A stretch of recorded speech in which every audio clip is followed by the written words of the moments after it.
నీళ్లు తెచ్చిండు.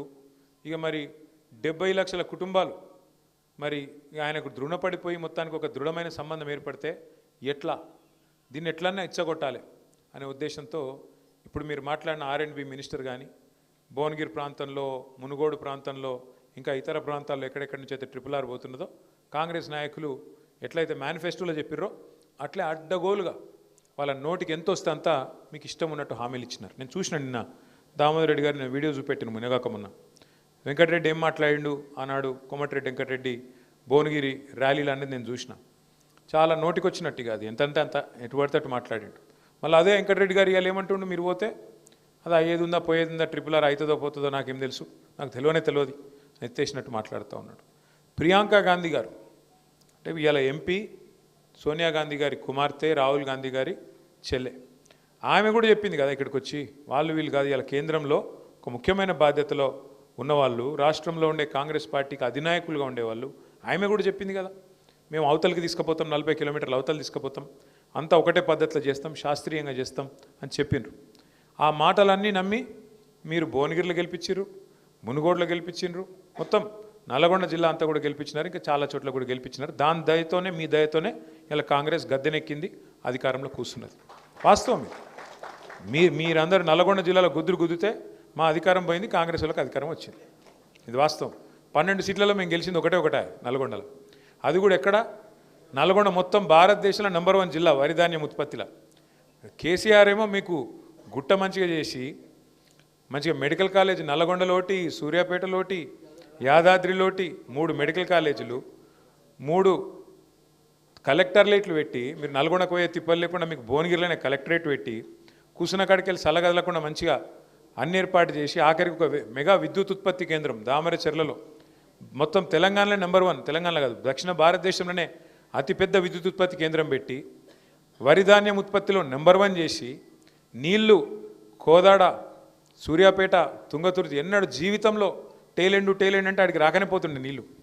SRSP నీళ్లు, గోదావరి నీళ్లు కాళేశ్వరం ద్వారా SRSPని కూడా పునరుజ్జీవం చేసి ఆ కాళేశ్వరం నీళ్ళని తీసుకొచ్చి తుంగతుర్తి, సూర్యాపేట, కోదాడ తడిపితే దాంతో అల్టిమేట్గా నంబర్ 1 అయింది. ఒక గంధమల్ల, ఒక బస్వాపూర్, ఇవన్నీ కూడా బాగా చేసి మీకోసం శివనగూడెం, చెర్లగూడెం ఒకటి కాదు కేసీఆర్ చేసింది ఏందో ఒక్కసారి మననం చేసుకోండి.